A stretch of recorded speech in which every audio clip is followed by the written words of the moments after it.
Dear students, जैसा कि आपने थंबनेल देख लिया है, आज की क्लास में हम पढ़ने वाले हैं टेंस। क्या पढ़ने वाले बेटा? टेंस। आपको टेंस आते हैं या नहीं आते? यदि आते हैं तो भी आप इस वीडियो को देखिए। तो बेटा कॉपी पेन लेके बैठना है आपको बस केवल। पहला है प्रेजेंट टेंस, दूसरा है पास्ट टेंस और तीसरा है फ्यूचर टेंस।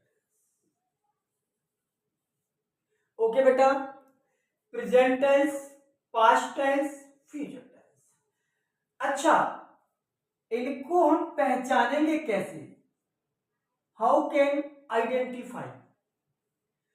तो इसकी जो हिंदी होती है बेटा, यदि हिंदी की बात करूं मैं तो केवल है। इसकी जो हिंदी होती है बेटा वो केवल होती है था, और इसकी हिंदी जो होती है बेटा वो केवल होती है गा। प्रत्येक टेंस को we can divided in 4 parts.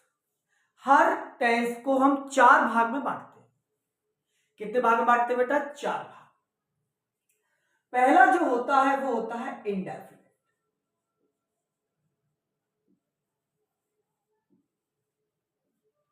दूसरा जो होता है वो होता है कॉन्टिन्यूअस। तीसरा जो होता है वो होता है बेटा परफेक्ट।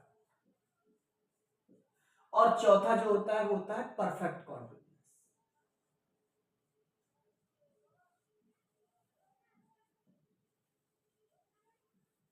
आपको टेंस आते हैं नहीं आते हैं, इस वीडियो के लास्ट में आप मुझे कमेंट करके बताएं कि आपने सर इसे एक ही क्लास से कितना सीख लिया है। ठीक है बेटा? तो प्रेजेंट, पास्ट एंड फ्यूचर, प्रत्येक टेंस के कितने पार्ट्स होते हैं बेटा? 4। Indefinite, continuous, perfect, perfect continuous. How can be identify each tense?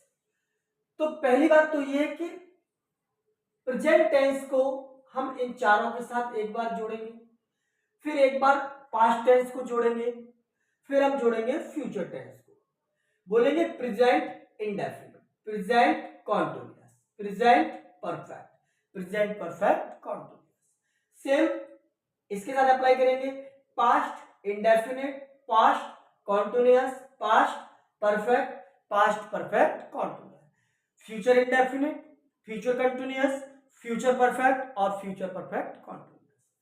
Hindi में प्रेजेंट की पहचान क्या होती है? पास्ट की था और फ्यूचर की गा। सेम ऐसे ही हम पहचान लेंगे इंडेफिनिट को ता से पहचानते हैं बेटा। कैसे पहचानते हैं? ता से। ये जो हिंदी की बात है मैं उन बच्चों के लिए कर रहा हूं जिनको बिल्कुल भी कुछ नहीं आता। ठीक है बेटा? इसको पहचानते हैं हम रहा से, इसको पहचानते हैं हम चुका से, और इसको पहचानते हैं हम से, रहा, और साथ में आता है बेटा टाइम। डेफिनेट टाइम होता है एक, तो दूसरा होता है इनडेफिनेट टाइम। डेफिनेट टाइम में हम सिंस का यूज करते हैं, इनडेफिनेट टाइम में हम फॉर का यूज करते हैं। ओके बेटा? we have 2 times. First is definite, then second is indefinite. Okay बच्चा? अब सर आगे क्या चलता है? तो ये बेटा ये बेसिक क्लास है। अभी मैं बिल्कुल इसकी आइडेंटिटी बता रहा हूं। बेसिक चल रहा है, बिल्कुल बेसिक से चल रहा है। ठीक है? आगे देखिए कि प्रेजेंट है, पास्ट था, फ्यूचर का। हमने 4 टेंसों को बांट लिया, इंडेफिनिट, कॉन्टिन्यूअस, परफेक्ट, परफेक्ट। हमने इनकी हिंदी में पहचान देख ली, ता, रहा, चुका, से, रहा। टाइम भी देख लिया हमने, एक डेफिनेट होता है, एक इंडेफिनेट होता है। डेफिनेट टाइम में सिंस का यूज करते हैं, इंडेफिनेट टाइम में हम फॉर का यूज करते हैं। क्लियर है? अब बात क्या आती है सर कि एक फॉर्मूला है बेटा। यदि आपको ये फॉर्मूला याद है,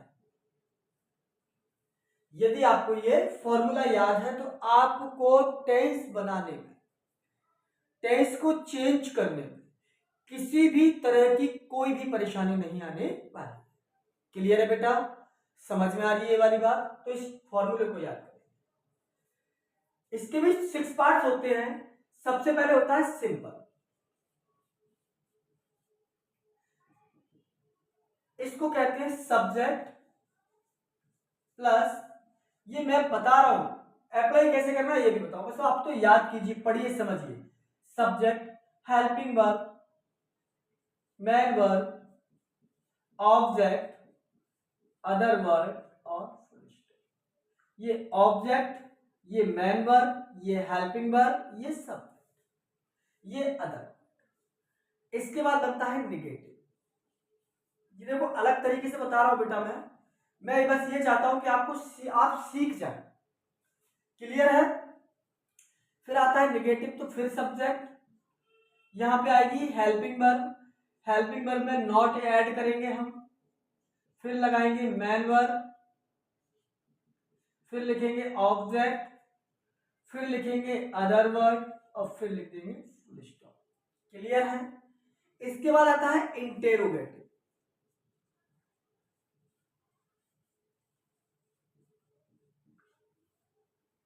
इंटेरोगेटिव में ये जो हेल्पिंग वर्ब है ये जो हेल्पिंग वर्ब है इसको बाहर लेके आते हैं।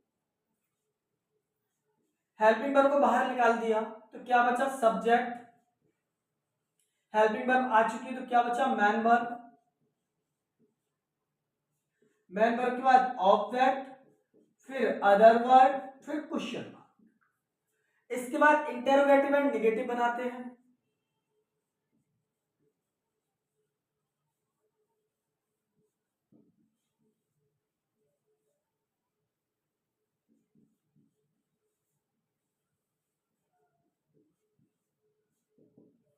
इसमें क्या करते हैं? वही रूल, हेल्पिंग वर्ब को बाहर लेते हैं, बस सब्जेक्ट लगा देते हैं और जो नॉट हटाया था वो नॉट लगा देते हैं। क्या बचता है? Man verb, object, other verb और क्वेश्चन मार्क। अब आता है डबल इंटरोगेटिव। पांचवा क्या बनता है? Double interrogative.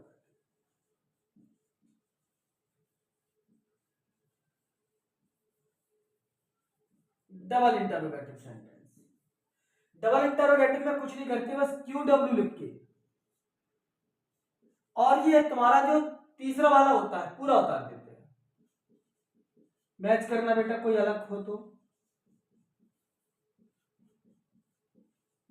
अब ये दिमाग में मत लगाना सर आपने फर्स्ट फॉर्म नहीं लगाई, सेकंड फॉर्म नहीं लगाई, कुछ नहीं।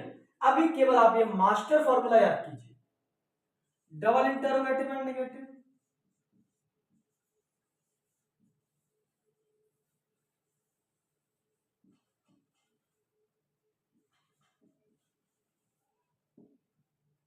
Negative, double interrogative and negative. कुछ नहीं करना है, QW लिखना है, प्लस लगा के ये वाला नॉट वाला पूरा उतार दो, ये वाला फोर्थ वाला, हेल्पिंग वर्ब,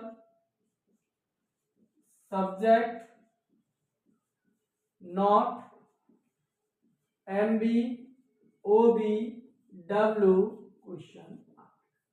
आपको यदि ये मास्टर फॉर्मूले याद है, आपको ये 6 के 6 फॉर्मूले याद कर लेते हैं, तो आपको किसी भी टेंस में कोई भी प्रॉब्लम नहीं हो सकती। तो आप एक बार मेरे साथ रिपीट करेंगे, फिर इसका स्क्रीनशॉट लेना और फिर आगे हम चलते हैं। अभी बेसिक क्लास है, 0 लेवल से पढ़ाने की कोशिश कर रहा हूं, बिल्कुल 0 लेवल से। सिंपल टेंस का formula, subject, helping verb, man verb, object, other verb, full stop. सब नेगेटिव बनेगा इसके बाद, subject, helping verb, not, man verb, object, other verb. Interrogative, helping verb, subject, man verb, object, other verb, question mark. Interrogative negative, helping verb, subject, not, man verb, object, other verb, question mark. Double interrogative, QW का question verb plus helping verb plus subject plus man verb plus object plus other verb plus question mark. इसी का negative बनेगा तो QW की जगह पे QW, helping verb की जगह पे हेल्पिंग वर्ब, सब्जेक्ट की जगह पे सब्जेक्ट, लेकिन जो नॉट है वो नॉट आता है सब्जेक्ट के बाद, man verb, object, other verb और क्वेश्चन मार्क। इनकी जो फुल फॉर्म है वो फुल फॉर्म में लिख देता हूं बेटा। वैसे इसको बोलते हैं SUV subject full form. Full form, full form किसकी? सब्जेक्ट की। Subject helping verb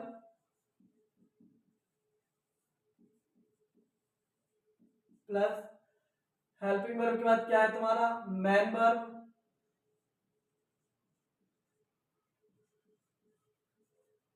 main verb के बाद तुम्हारा क्या है? ऑब्जेक्ट। ऑब्जेक्ट के बाद तुम्हारा क्या है? Other word. अदर वर्ड के बाद तुम्हारा क्या है? Full stop. ओके, ये तुम्हारी शॉर्ट फॉर्म की फुल फॉर्म। ओके बेटा, तो इसका स्क्रीनशॉट ले लीजिए आप। बढ़िया तरीके से आगे चलते हैं अगली स्लाइड पे।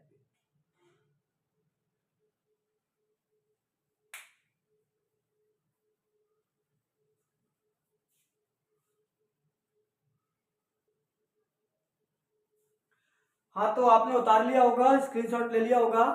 आगे पढ़ते हैं बेटा। अब पहला टेंस पढ़ रहे हैं हम, प्रेजेंट। कौन सा टेंस पढ़ रहे हैं बेटा हम? प्रेजेंट। प्रेजेंट टेंस में, प्रेजेंट टेंस को 4 भाग में बांटा गया था। पास्ट टेंस को भी 4 भाग में बांटा गया था। प्रेजेंट टेंस को भी 4 भाग में बांटा गया था। पास्ट टेंस को भी 4 भाग में बांटा गया था। और फ्यूचर टेंस को भी 4 भाग में डिवाइड किया गया था। क्लियर है? तो पहला टेंस पढ़ रहे हैं हम, प्रेजेंट।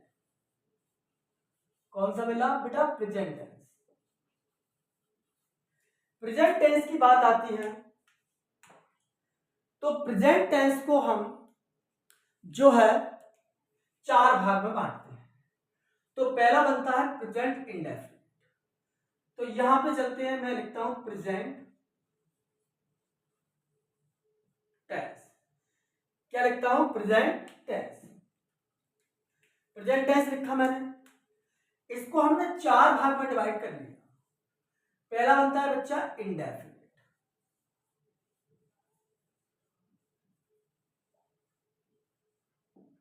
दूसरा बनता है बेटा कॉन्टिन्यूअस। बस आप थोड़ा पेशेंस रखें, थोड़ा सा ध्यान रखें। तीसरा बनता है बेटा परफेक्ट।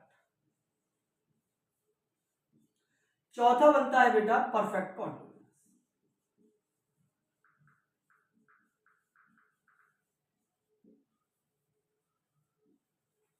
कौन सा बनता है? Perfect continuous. क्लियर है? देखिए तो इसकी मैंने क्या पहचान बताई थी आपको? ता। क्या बताई थी? ता। क्या बताई थी बेटा? ता। इसकी पहचान मैंने बताई थी आपको रहा। क्या बताई थी? रहा। इसकी जो पहचान थी वो थी चुका। और इसकी पहचान क्या थी? सेधा। और साथ में क्या था बेटा? टा। ओके, ये मैंने इनकी पहचान बताई थी, आपको रिमेंबर हो थोड़ी देर पहले, थोड़ी ही देर पहले बताई। क्लियर है?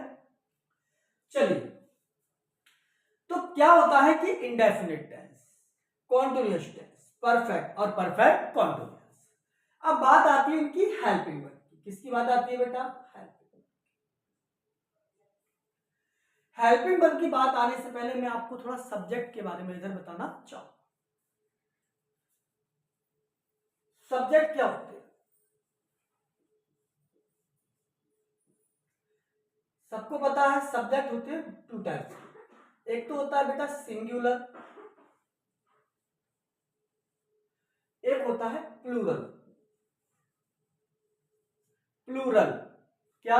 प्लूरल। बहुत कंफ्यूजन होती है बच्चों को पढ़ने में इसको। प्लूरल प्लूरल कर देते हैं। यह है प्लूरल। क्या है बेटा? प्लूरल। ओके, तो he, she, it, name. He, she, it, name singular subject. I, you, we, they, name, ये plural subject. Okay. Singular he she it name, plural I you we they names. Clear है? आगे चलते हैं। तो पहले इनको उतारिए आप एक बार ध्यान से। He she it name, I you we they names. इनको आप ध्यान से उतारिए। क्लियर है बेटा? आगे चलते हैं। उतार लिया होगा आपने, नहीं उतारा है तो स्क्रीनशॉट ले लीजिए। चलिए बेटा आगे देखिए। अब बात आती है हेल्पिंग वर्ब की। सब्जेक्ट आपने उतार ही लिए, बात आती है हेल्पिंग वर्ब की। तो याद रखना इसकी जो हेल्पिंग वर्ब होती है वो S, E S, do, does. Clear है? S, E S, do, does. अब क्या होता है कि एस और ई एस कब लगाया जाता है और डू और डच कब लगाया जाता है। तो इंटरोगेटिव और negative sentence, negative and interrogative tense में सिंगुलर सब्जेक्ट के साथ, किसके साथ? सिंगुलर सब्जेक्ट के साथ।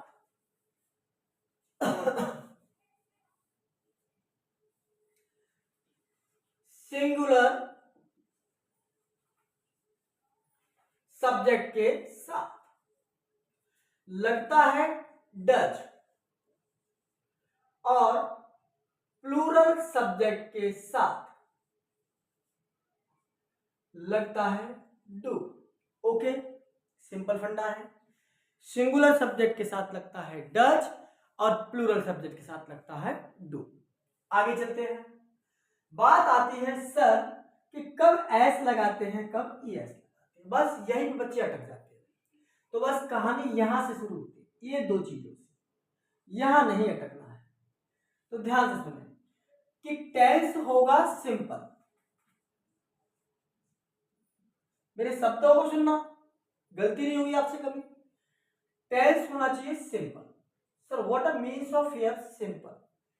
Without question mark, without don't, do not, does not, not, never, seldom, yet. Negative sentence word नहीं होना चाहिए। तो टेंस होना चाहिए सिंपल और सब्जेक्ट होना चाहिए सिंगुलर। रूल क्या? टेंस कैसा? सिंपल। टेंस कैसा? सिंपल। सब्जेक्ट कैसा? सिंगुलर। बात समझ में आई? तब लगाते हैं हम एस या ई एस।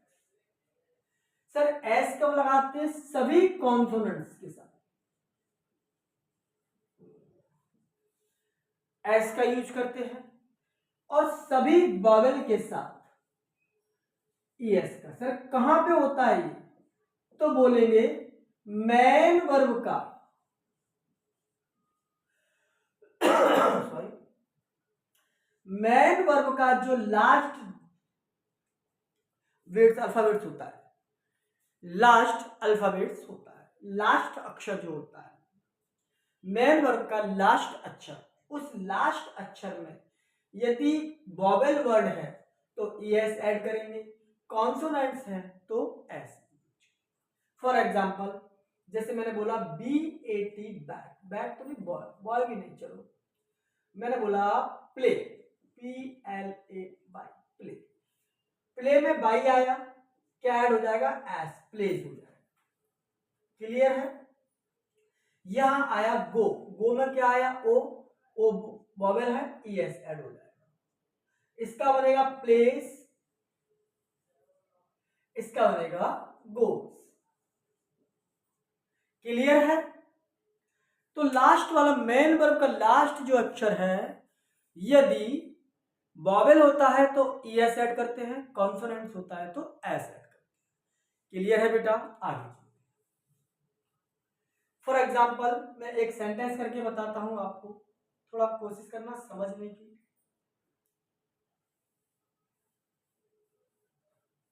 अभी इनको दोबारा हम उतार लेंगे, फिर से लिख लेंगे, वन बाय वन चल रहा है वन बाय वन चल रहा है, थोड़ा सा कोशिश करें समझने की।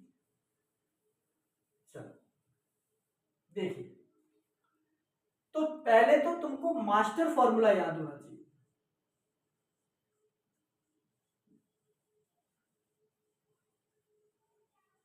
कौन सा सर मास्टर फॉर्मूला? अभी अभी मैंने लिखाया था। क्या लिखाया था? Subject plus helping verb plus main verb plus object plus other verb plus question, full stop. ये याद होना चाहिए आपको पहली लाइन। इसके छह के छह लाइनें आपको याद कीजिए। सिंपल की, नेगेटिव की, इंटरोगेटिव की, इंटरोगेटिव नेगेटिव की, डबल इंटरोगेटिव की, डबल इंटरोगेटिव एंड नेगेटिव की। क्लियर है बेटा? अब एग्जाम में क्वेश्चन बनता है आपसे कि राम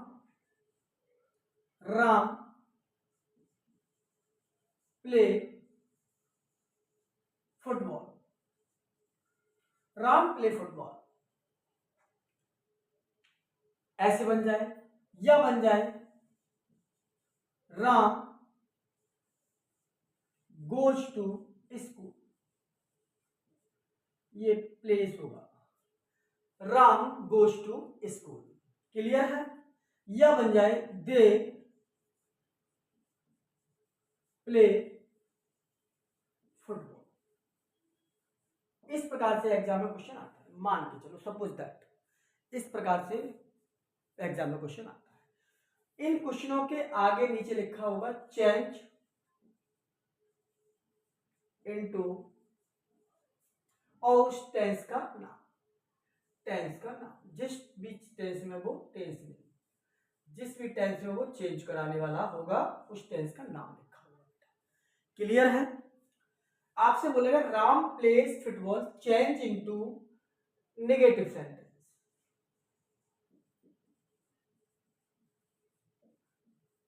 अब यहां पे कहीं मेंशन नहीं किया है कि प्रेजेंट में करना है, पास्ट में करना है, फ्यूचर में करना है, इंटरोगेटिव डबल, कहीं भी कोई मेंशन नहीं है। तो आप जिस टेंस में दिया है उसी का नेगेटिव बना दें। उस नेगेटिव को बनाने के लिए आपको मास्टर फॉर्मूला का नेगेटिव वाला फॉर्मूला याद होना चाहिए। नेगेटिव वाला फॉर्मूला क्या बनता है सर? ये भी बता दीजिए। सबसे पहले होता है सब्जेक्ट, फिर क्या होता है हेल्पिंग वर्ब, फिर क्या होती है नॉट। यहां के बाद नॉट ऐड कर लेते हैं, पूरा का पूरा वैसा उतार देते हैं। मेन वर्ब की first form, object, other word और फुल स्टॉप। क्लियर है? तो सबसे पहले सब्जेक्ट क्या होता है? उस टेंस में किस व्यक्ति की बात हो रही है, काम करने वाला कौन है, क्या काम कर रहा है, ये नहीं, जिसके बारे में बात हो रही होती है वही हमारा होता है सब्जेक्ट। तो सबसे पहले यहाँ पे क्या लिखेंगे? सब्जेक्ट की जगह पे राम। अब इसका नेगेटिव बनाना है, साफ साफ लिखा हुआ है। तो पहले ये देखिए किसका है, एस या ई एस, एस या ई एस, प्रेजेंट इंडेफिनिट। बनाना कौन सा है? नेगेटिव। नेगेटिव और इंटरोगेटिव में हम किसका यूज करते हैं? डू और डच का। डू और डच का किसका करते हैं बेटा? डू और डच का। राम सिंगुलर है या प्लूरल है, आप बताइए। तो मैंने अभी सब्जेक्ट लिखाए थे ही सी इट ने, इसमें क्या लगाया था? नेम। नेम यानी सिंगल नाम। सिंगल नाम में आपने लगाना है डच। तो हेल्पिंग वर्ब की आप क्या आ जाएगी? डच। क्या ऐड कर दोगे? नॉट। क्या बचेगा? Man verb. मैन वर्ब क्या है इसमें? प्ले। प्ले में से एड एस हटा, डज नॉट लगा, प्ले। प्ले और क्या रहेगा? फुटबॉल। बन गया। मैंने बोला इसका बनाइए डबल इंटरोगेटिव नेगेटिव, इसी का डबल इंटरोगेटिव नेगेटिव बनाइए। तो डबल इंटरोगेटिव नेगेटिव का फॉर्मूला याद होना चाहिए जो नंबर 6 पे आता है।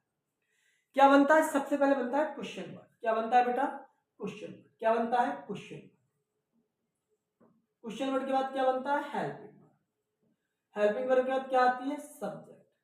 सब्जेक्ट के बाद क्या आता है? नॉट। फिर क्या आता है? Man verb. याद करना आप कि फर्स्ट फॉर्म, फिर क्या आता है? ऑब्जेक्ट, फिर क्या आता है? अदर वर्ड, फिर क्या आता है? क्वेश्चन। ये आपको याद करना पड़ेगा। क्या बनेगा इसका? डबल इंटरोगेटिव नेगेटिव का सबसे पहले अपनी तरफ से लगा दो क्यू, क्यू डब्ल्यू को बोल दो वाई।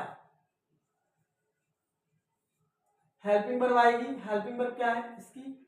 डज। सब्जेक्ट कौन है इसमें? राम। निगेटिव है तो क्या लगा दोगे? नॉट। मेन वर्ब क्या है? प्ले, गोज है, सॉरी, गो। और to. Ram does go, why does Ram not go to school? और क्या बनेगा? क्वेश्चन। इस प्रकार से इसका डबल इंटरोगेटिव और नेगेटिव बन जाएगा।